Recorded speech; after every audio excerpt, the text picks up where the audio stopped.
Hi everyone, my name is Sarah Murray. I'm one of the librarians at Portland Public Library in Portland, Maine, and I'm here today to continue reading Journey to the River Sea by Eva Ibbotson. The illustrations are by Kevin Hawkes, and this book is published by Penguin Books. We're going to pick up where we left off after Maya had just started living with the Carters and realizing that things were not quite how she was expecting. Chapter 4. Mrs. Carter was delighted to hear that Maya could not keep up with the twins. The first real smile they had seen lit up her flabby face, and she gave permission readily enough for Maya to work on her own. Of course, Beatrice and Gwendolyn are very intelligent. I've always known that. She gave Maya a smug look.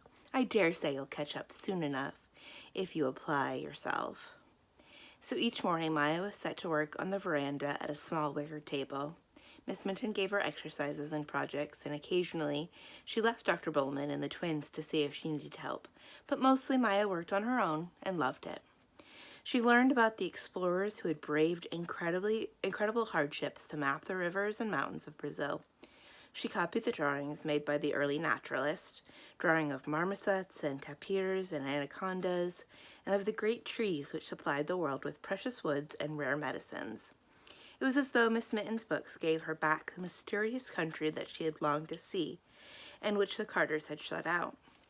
She was told to write stories about whatever interested her. She learned poetry by heart, and she wrote it.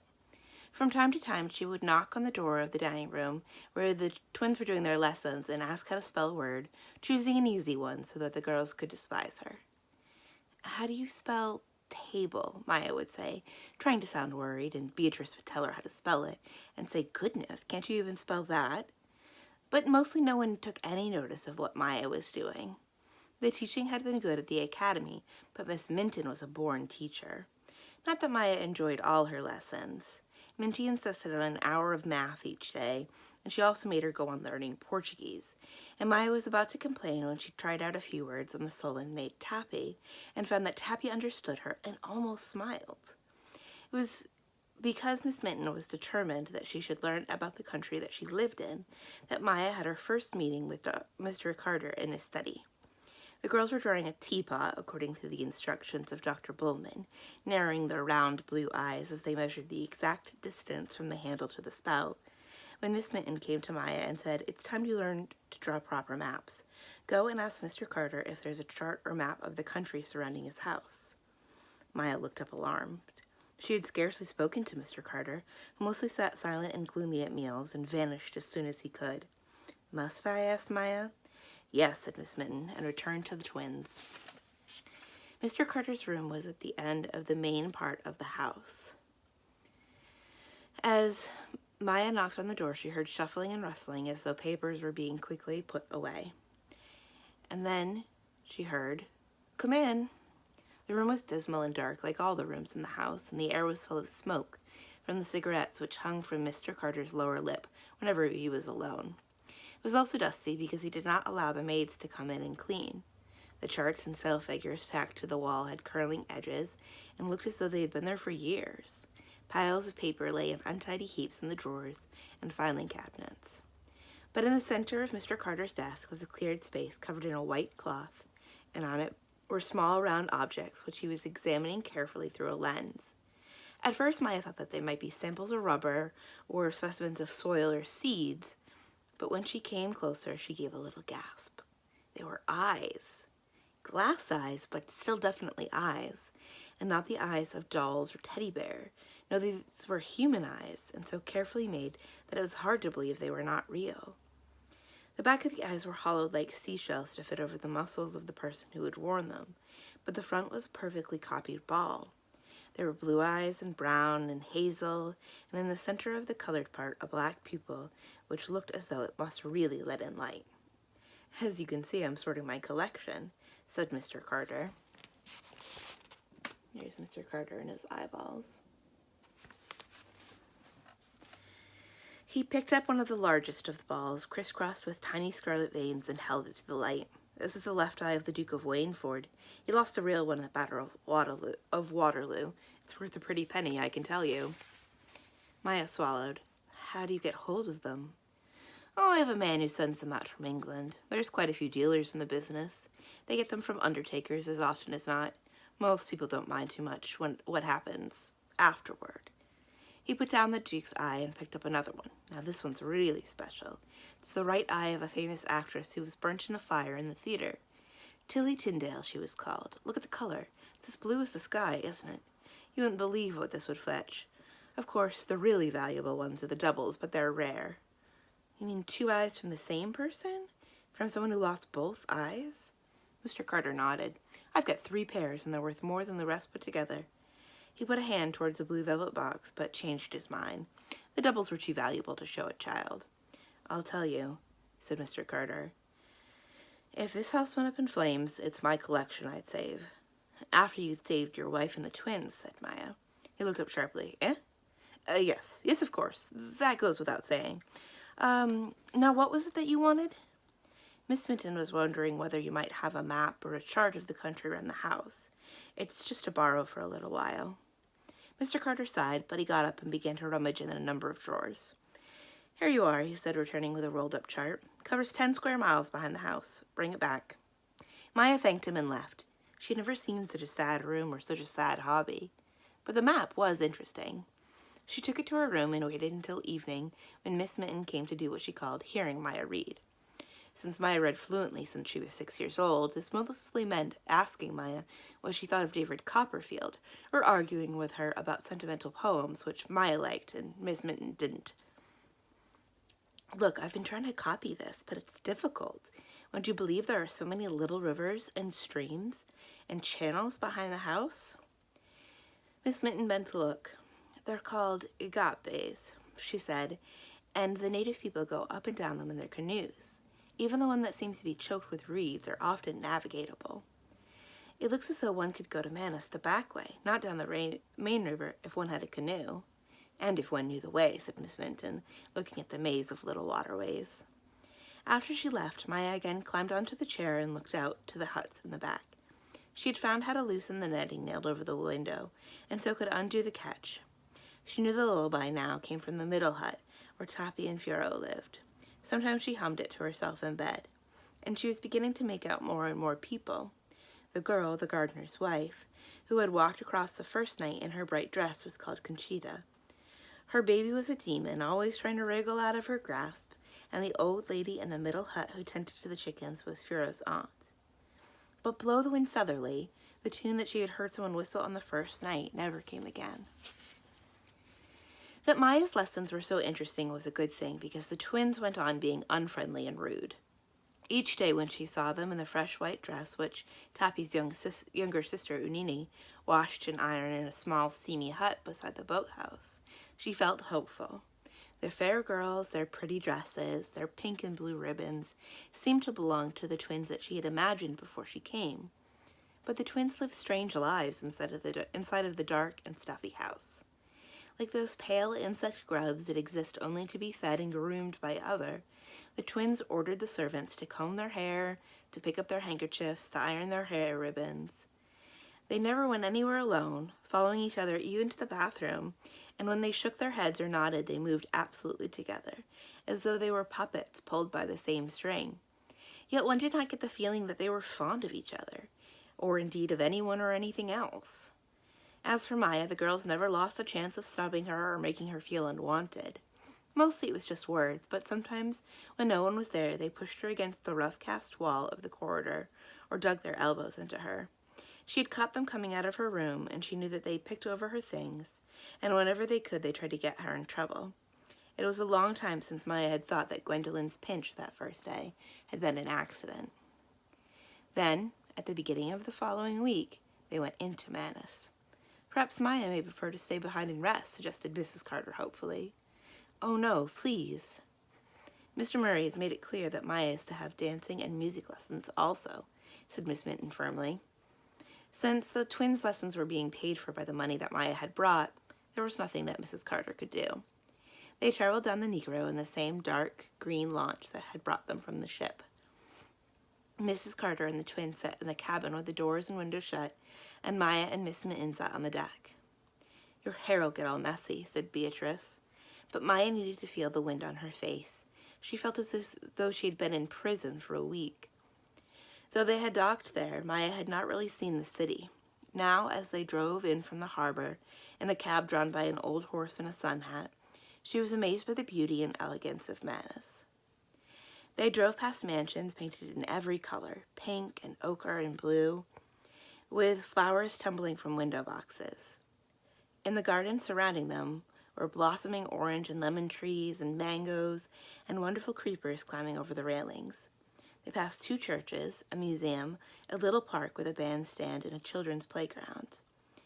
Everywhere were busy people, black women carrying baskets on their head, native women with babies on their hips, messenger boys, smartly dressed Europeans, and nuns ferrying lines of little children. And on the far side of a huge square, paved in swirling mosaics, stood a magnificent building roofed in tiles of green and gold, with the eagle of Brazil and the precious stones soaring over the top. "Oh, look," said Maya, "the theater, isn't it beautiful? That's where Clovis is going to act, the boy that we met on the boat."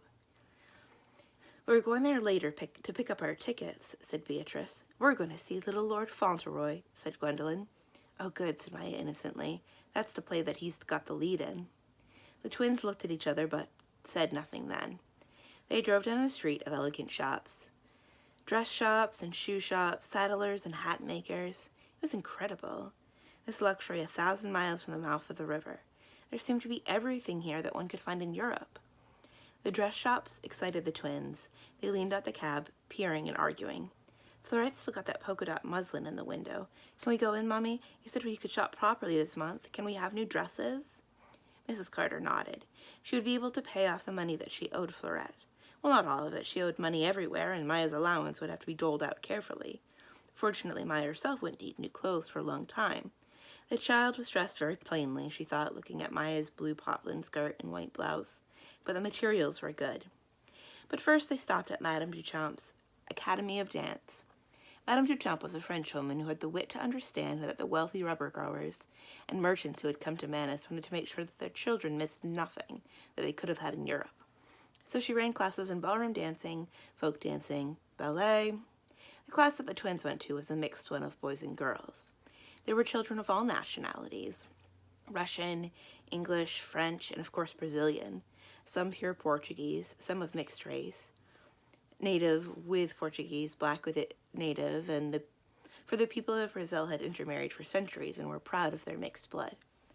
Maya changed quickly into her dancing shoes and turned around to see the twins sitting side by side on a locker, their plump legs sitting out in front of them, waiting for Miss Minton to come and help them. "Mrs. Porterhouse always put on our shoes and tied up our hair," said Beatrice. "So did Mrs. Chisholm," said Gwendolen. Maya went ahead into the big room, with its tall windows and bar. It was full of chattering, swirling children, waiting for Madame Duchamp. An old lady with mottled hands sat at the piano, absently touching the keys. A tall Russian boy with red hair came over and introduced himself. "I'm Sergei," he said with a friendly smile, "and this is my sister Olga." Maya put out her hand. "I'm Maya. I'm staying with the Carters." "Yes, we heard." A sunny-looking Austrian girl with braids around her head came to join them. This was Netta Haltman, the daughter of the twins' piano teacher. Maya was usually shy with new people, but the relief of seeing these ordinary, welcoming children was overwhelming, and she was soon chattering in the same mixture of language that the other children used. She had not realized that every word she spoke to the twins had to be thought about and weighed. Madame Duchamp now entered, an elegant Frenchwoman of about 50 with a black bun skewered high on her head. "So now we are ready. Find a space and point the toe, please." Maya's toe was already pointed. She loved to dance. The old woman at the piano began to play a Chopin Waltz. While the children danced, the governesses and their nursemaids sat on the chairs around the walls. "Is that the little cousin who comes to live with the Carters?" said a friendly-looking plump lady on Miss Mitten's left, and introduced herself. "I'm Mademoiselle Lily, the governess of the Kaminskys, Sergei and Olga." "Yes, that's Maya," said Miss Mitten. "She's charming, so graceful." "Yes, she's a good child," said Miss Mitten. Mademoiselle Lily looked from under her arched eyebrows. "And, of course, the twins," she added politely. "They're always so tidy, so clean." Both women watched the 2 stolid girls, revolving relentlessly as metronomes for the music. "Yes, it is difficult for them," said Miss Mitten. "They have not been used to having other children." But now your Maya is happy, said Mademoiselle Lily, who seemed to know a little too much about life at the Carters. How musical she is. She and little Netta and my Sergei also. You must bring her to visit us. The Countess is always wanting that her children are meeting new friends. The music stops. Now you will take partners, said Madame Duchamp. Maya looked at the floor. There were more girls than boys. She would wait and dance with whoever was left over. A Portuguese boy with a rose in his buttonhole claimed Netta. Then she found that Sergei was at her side. Will you? He said, and she nodded happily, then saw that the twins were watching her balefully before they turned to each other. They always dance together, explained Sergei. I don't think they like other children. Maya was not so sure. Perhaps next time you can ask one of them.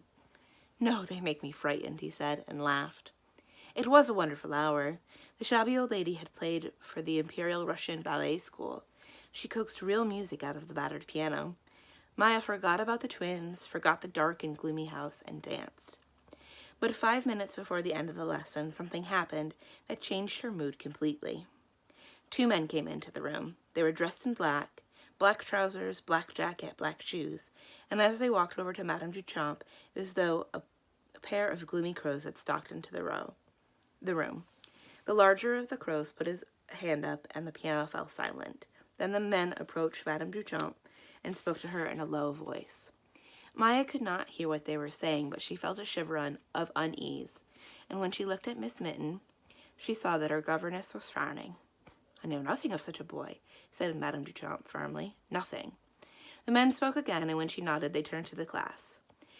Now please listen very carefully, said the taller of the crows, as though he were speaking to a group of 2-year-olds. He had a square forehead and a bulbous nose covered in broken veins.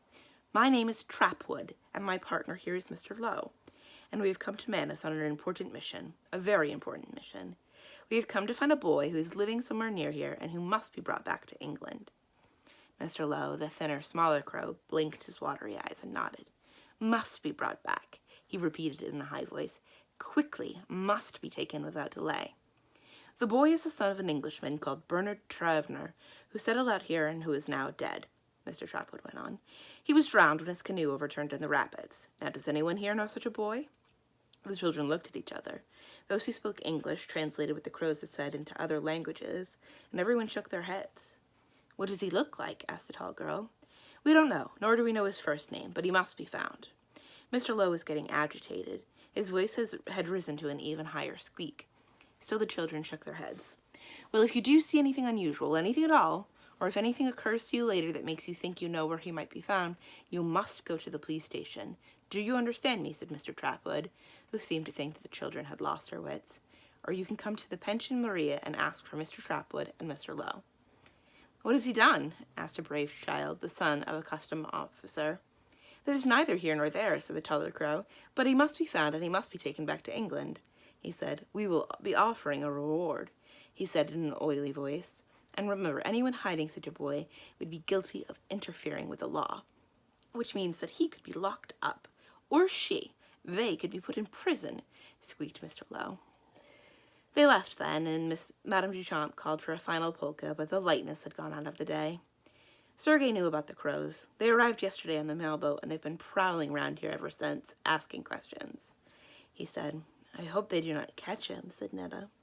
Maya hoped so, too. She hoped very much indeed. To be found by Mr. Lowe and Mr. Trapwood and be dragged back to England seemed to her to be a most horrible fate. After the dancing class, the twins and Mrs. Carter went off to the shop and to have lunch before their piano lessons in the afternoon. Since the time for Maya's lesson had not been fixed yet, Mrs. Carter gave permission for Miss Minton and Maya to wander around Manus on their own. You will, of course, not go into any place where they serve native food, she told Mrs. Minton. And Miss Minton said, no, Mrs. Carter, but did not bother to point out that since the Carter had not paid her yet, she had used Mr. Murray's first check on the voyage, she could hardly afford to buy Maya a banana, let alone give her lunch at a restaurant. But they had a lovely time. It had rained earlier, but now a fresh breeze blew in from the river, and wherever they looked, there was something interesting to look at. A howler monkey sitting on a telegraph pole outside the post office, a cluster of brilliant yellow butterflies drinking from the water troughs put out for horses, a pint-sized child licking a mule on a rope. Maya bought some postcards to send to her friends and asked Miss Mitten if she would like to send one to her sister, but Miss Mitten said that her sister thought that postcards were vulgar, so she could do without. I think we might have a look at the museum, she said. It's probably free. Perhaps I could offer them my necklace. What necklace is that? Asked Maya, surprised. She had never seen the governess wearing jewelry. It's made up of all the milk teeth of my sister's children. She gave it to me as a farewell present. She has 6 children, so there are a lot of teeth, said Miss Mitten in an expressionless voice. The museum was behind the customs house, not far from the river and docks. It was a yellow building with a domed roof, and the words Museum of Natural History painted on the door. Inside was a marvelous jumble of stuffed animals in glass cases, skeletons hanging from wires, drawers full of rocks and insects and feathers. There were 3 rooms downstairs and 2 more upstairs, which housed tools and carvings made by the native people from all over Amazonia. Maya and Miss Mitten wandered about happily. Some of the stuffed animals were unusual. A manatee, which was a kind of sea cow that looked like a great gray potato, with little bumps and knobs on its skin, and a golden tamarin, a small orange-gold monkey with a mane of fur around its face, like a lion's. But some were just ordinary animals that people had brought in from the jungle. And in one glass case there was a stuffed Pekingese labeled Billy, the faithful friend of Mrs. Arthur Winterbotham. Museums do not usually show stuffed lapdogs, but the curator was an Englishman with a kind heart, and Mrs. Winterbotham, who raised a lot of money for the museum, had really loved her dog. Maya was admiring a shrunken head when she heard a small exclamation and turned to find that Miss Mitten was standing in front of a display case, showing a specimen of dried plants. The plants did not seem to be particularly exciting, but Miss Mitten was so absorbed that Maya came over to stand beside her. The Bernard Tavener collection of medicinal plants from the Tajupi Valley, she read. The plants were carefully labeled in their names and what they were used for. A few Maya had heard of. Quinine bark to treat malaria, morning glory seeds to bring on sleep, but most were strange to her. This is one of the most important collections in the museum, said a voice behind them. And they found that Professor Glastonbury, the curator, had come out of his office. He was a fine naturalist, Tavener. The professor was a big, portly man with a fringe of white hair framing a pink skull, very blue eyes, and an old linen jacket from which a handkerchief protruded. The handkerchief did not have much to do with the professor's nose. It was used to mop up dye or formalin, wrap up a delicate specimen, or wedge a rickety stand. He had been putting together a skeleton of a giant sloth, and was still carrying one of its claws in his hand. When did Mr. Tavener present the collection? Asked Miss Mitten. 5 years ago, when he came back from the Tajupi, but he often brought things. That banded armadillo came from Tavener. He never killed more than he needed, though. Once he had a specimen, he left the rest alone. He sighed, remembering the man who had been his friend. Then the door was flung open, loud footsteps sounded on the wooden floor, and they found Mr. Trapwood and Mr. Lowe making their way across them. "Oh no, the crows again," whispered Maya, and was frowned into silence by Miss Mitten, who pulled her away from the display case and led her out of sight behind the manatee. "Professor Glastonbury?" asked Mr. Trapwood, wiping his face. Black suits are not the best thing to wear in the tropics, and he was sweating heavily. The professor nodded. "We understand that you knew Bernard Tavener, that he gave a collection to the museum." The professor nodded again. "Medicinal herbs. Very interesting. Over there." "We would like to ask you some questions about Mr. Tavener," said Mr. Trapwood. "Trapwood and Lowe, private investigators." He took a card out of his pocket and handed it to the professor. The professor looked at it and gave it back. "I'm afraid I'm very busy." "It won't take long. We know that Bernard Tavener died about 4 months ago. What we want to know is the whereabouts of Tavener's son." "What we must know," squeaked Mr. Lowe. "He is to be brought back to Westwood without delay." The professor blinked at him. "I'm afraid that won't be possible," he said. "Why is that?" "Because Bernard Tavener didn't have a son," said the professor. "And now, if you'll excuse me." "I'm glad," said Maya as they left the museum. "I'm glad he hasn't got a son. I don't know what Westwood is, but it sounds horrid. Suppose it's a prison like Wormwood Scrubs or Pentonville." And Miss Minton said, "Yes." They were to meet the Carters at the theater box office at 4 o'clock. As they crossed the square with its tall brass lamps and flowering trees, Maya was more and more awed. "Imagine Clovis acting there," she said. It's a really famous place, isn't it? Miss Mitten nodded. Pavlova danced there, she said, and Sarah Bernhardt came to act. She was 70 years old, but she played Napoleon's young son. She was a sensation. Goodness! Maya was impressed. If a woman of 70 could act as Napoleon's son, then surely Clovis could manage little Lord Fauntleroy. I'm really looking forward to seeing him again, she said. It's only a week before they come. The twins and their mothers were waiting. We've got our tickets, said Beatrice. We're going to Little Lord Fauntleroy on Monday afternoon, and on Saturday we're going to see Twelfth Night. That will be boring because it's Shakespeare, but Little Lord Fauntleroy will be good.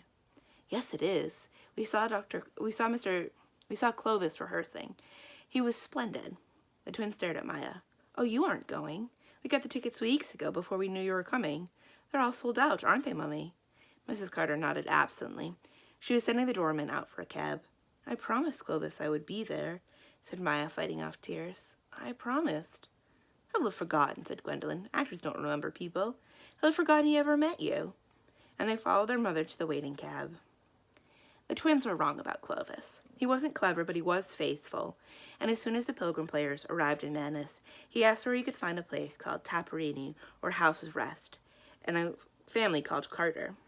No one seemed to know about the House of Rest, but he was told that the Carters lived in a bungalow an hour's journey from Manus, and could only be reached by boat. You can't go gallivanting off now, said Mrs. Goodley.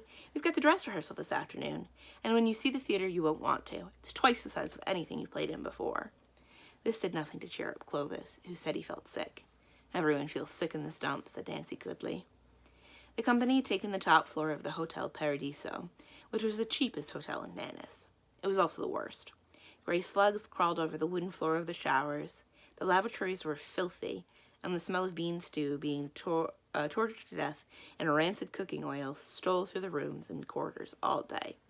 It's no good having the vapors now, said Mrs. Goodley sharply. Remember, everything depends on you. If Fauntleroy's to sell out, we can pay off the sharks and get passage to the next place. But if not, God help us all. They had left Bellow at night and in a hurry, without paying the hotel bill, and they owed money everywhere. Clovis sighed. He knew his lines, he knew his movements. That part was not difficult. And his voice seemed to be all right most of the time. If only he could have seen Maya before the first performance. Maya and Miss Minton always made him feel safe. But Maya was coming. She'd promised. Clovis stamped on a large cockroach making its way across the floor and decided to be brave. Chapter 5. I know exactly what Cinderella felt like, said Maya to Miss Minton. It was the night before the twins and Mrs. Carter were going to Manus to see the opening of Little Lord Fauntleroy. They had bought dresses at Florette's, white and frilled with pink curly embroidery that made them look rather like wedding cakes. The maid, Tappy's sister, had been sent back 3 times to the steamy laundry to iron the flounces to perfection. Hair ribbons were chosen and tossed to one side, bracelets slipped on and off. We need some proper jewelry, said Beatrice crossly. Maya ought to lend me her mother's pearls. And what about me, complained Gwendolen. I'm not going to sit there while you wear Maya's pearls and not me. They weren't satisfied with the way their white shoes had been cleaned. They wriggled and complained as the hot curler tongs crimped their ringlets into shape. In the morning, as the boat waited, it was even worse. Where's my purse? Maya, you find it. It was on my bed. We must have some scent, Mama. Proper scent, not lavender water. That's for babies. As Maya helped them, she felt completely unreal. She was so certain at the last minute that Mrs. Carter would relent and let her at least go to Manus with them. I know I can't come to the play, but I could wait and see Clovis afterwards, she had begged. Now, Maya, don't be foolish, as though I would allow you to hang about the theater like a common beggar.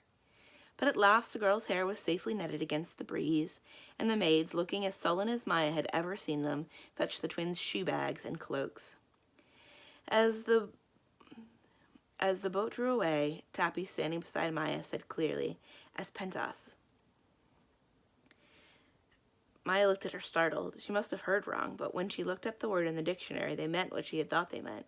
Pigs, Tabby had called the twins. Nasty little pigs. It was very quiet when the noise of the boat had died away, and Maya no longer tried to hide her misery. It's not the end of the world, Miss Minton had said the night before. We'll have a good day exploring. They can't lock us in the house. But when Maya went to find her, the governess was still in her room, sitting in her one upright chair. She was very pale and her eyes were closed. I'm just coming. I've got a little headache. but it will be gone in a minute." "No, you haven't," said Maya. "You've got a proper migraine. My mother had them and they're awful. You just have to lie down till they're older. Have you got aspirin?" "Yes, but there's no need to make a fuss." But when Miss Mitten tried to get up, there was a blind look in her eye, and she gave up and let Maya turn down the bed. "I'll be fine. I'll go and read on the veranda." But though the book was David Copperfield, and she got to the part where Bessie Trotwood was chasing the donkeys out of her garden, she couldn't concentrate. She kept seeing Clovis's face and hearing him say, "You will come, Maya, won't you? You will be there." After a while, she went along to Minty's room and very quietly opened the door. Miss Minton was fast asleep in the darkened room, and Maya knew that she would not wake for a long time. She went into her own room. On her work table was the map that she had gotten from Mr. Carter. She picked it up and studied it. She had managed to push back the heavy bolt on the door to the compound at the back several days ago. According to the map, there was a path running from the back of the house along the water channels, which eventually came out behind the docks at Madness. The channels themselves were as tangled as boa constrictors, but if she kept the sun on her right, today there really was some sun, not only the dark rain that fell so often, and it was only 10 o'clock. The play didn't begin until 2 o'clock. Even if it took her a long time, she should still get there. At least she would have tried. She changed her walking shoes and buttoned her purse into the pocket of her dress. Then slowly and carefully she pulled back the bolt. She had looked at the huts so often from her window that it was strange to be walking past them. The little rooting pig was there tethered, and a few chickens, but all of the native people were away working in the forest or the house. The beginning of the path was exactly where it should have been, with a narrow plank over the stream it followed. Maya plunged into the forest. Away from the compound, the great trees grew more and more thickly. Dappled creepers wound round the trunks, searching for the light. A scarlet orchid hanging from a branch glowed like a jewel in a shaft of sun. "Oh, but it is beautiful," she said out loud, and drew the damp, earthy, slightly rotten smell into her lungs. But it was a mistake to be so rapt about the beauty of nature, because the path was not quite as simple as it appeared on the map. She knew she had to keep the sun on her right, but the sun could not be relied upon. Sometimes the canopy of leaves was so dense that she seemed to be walking in twilight, and the streams kept branching. She stayed beside the widest of them, but the path made by the rubber gatherers was overgrown. She stumbled over roots of trees, trod on strange fungi, orange and mauve, and sometimes smaller streams cut across her path and she had to jump or wade across. Once something ran through the trees ahead of her, a gray, snuffling creature. She couldn't have told the exact moment she knew she was lost. First there was just doubt, as she took one path rather than the other. Then doubt became fear, and fear became panic, and she had to take a deep breath to stop from crying out. At the same time, the clouds began to cover the sun. Even those rays of light she had to steer by had gone. They were right, the beastly Carters. The jungle is our enemy, she thought. Why didn't I listen? She would have done anything to be back at the gloomy bungalow, eating tinned beetroot and being glared at by the twins. Trying to pull herself together, she walked faster. The stream that she was following was quite big, a river really, and the current was fast. Must lead to Manus. Blinking away tears, she trudged on. Then her foot caught in a long branch hanging like a rope from the top of the tree, and she fell. It was a heavy fall. Her foot was trapped, and in putting out her hand to save her, she had clutched a branch of thorns. Furious with herself, hurt, and lost, she lay helpless for a few moments. When she sat up again, something strange had happened. The stream by which she had fallen disappeared behind her in a curtain of green. More than a curtain, a wall of reeds and creepers and half-submerged trees. Yet from this green barrier there had appeared a canoe, coming towards her silently like a boat in a dream. The canoe was being pulled by a native boy, who stood in the prow and was steering it in an unhurried, easy way, so that the water seemed to be scarcely disturbed. Maya watched for a moment, not quite believing what she saw. Then she stumbled to her feet. "Please, can you help me?" she shouted, stupidly in English, and then desperately in her few words of Portuguese. The boy looked at her. He seemed surprised by her look of agitation. Then he brought the canoe silently alongside. Still he did not speak. "I have to get to Manus," she said. "I have to." She pointed to where she thought the city was. "Manus is there?" The boy smiled, and suddenly he seemed just a boy of her own age, not a mysterious and possibly threatening stranger, emerged from a curtain of green. He shook his head. "Manus," he said, pointing in almost the opposite direction. She was utterly crestfallen. So much for her map, her understanding of the jungle, and her hand was bleeding. I have to get to Manus. I promised a friend, amigo. I have to, she repeated. What little Portuguese she had learned seemed to have gone from her. She could only look at him and entreat. The boy did not answer. He was dressed in the work clothes worn by the local native people, a blue cotton shirt faded from washing and cotton trousers, but round his head he wore a broad band which partially covered his thick coal-black hair, and a pattern of red zigzags was painted on his cheekbones. His skin was a light bronze, and his eyes were the same color as Maya's own, a deep dark brown. For a moment he stood upright in the canoe, thinking. Then he stretched out his hand and made a movement of his head which was unmistakable. She was to get into the canoe. Will you take me? Oh, will you? She did not know if he understood, but her instinct was to trust him. And as he pulled her into the canoe, she winced and looked down at her hand. Then he took out a big thorn and embedded in her palm, and she thanked him. Sit, he said in Portuguese. He took the pole, and the boat moved with surprising speed down the river. As soon as they were underway, she thought, what an idiot she was being. He would hit her on the head. Here's a picture of Maya and the boy in the boat together. I'm thinking like the Carters, Maya told herself. The boy had stowed the pole now and was using a paddle. She moved to take the other one, but he shook his head, pointing at her injured hand. As he pulled on the paddle, she saw at the inside of his wrist a small red mark, like a 4-leaf clover. A good luck sign? A mark of his tribe? But even the sign of his foreignness couldn't frighten her for very long. He moved so gracefully. He was so quiet and companionable. She was an idiot to trust him, but she did. Thank you, she said, in English, in Portuguese. She even remembered the word for thank you in the Indian language that the servant spoke. I have to go to the theater, the Teatro Amazonas. He nodded and they glided down the river. Sometimes they moved between lush green trees which leaned so far over the water that she felt as though they were traveling between the roots of the forest. Birds rose as they went past, scarlet ibis, white herons flapping in slow motion. As they took a side branch of river, Maya cried out because the boy was staring between the gigantic leaves from which spotted frogs flopped into the water. That's the Victoria Regia lily, isn't it? She said. I've read about it. It was difficult to believe that he did not understand her. He had such a listening face. Then, in an instant, the worst happened. The boy gave a wild shout, a shout of pure rage. He put down the paddle and he threw himself on top of her, pressing her down against the floorboards of the boat and kept her there, pinned. She felt his breath on her cheek. Then he released her and pointed.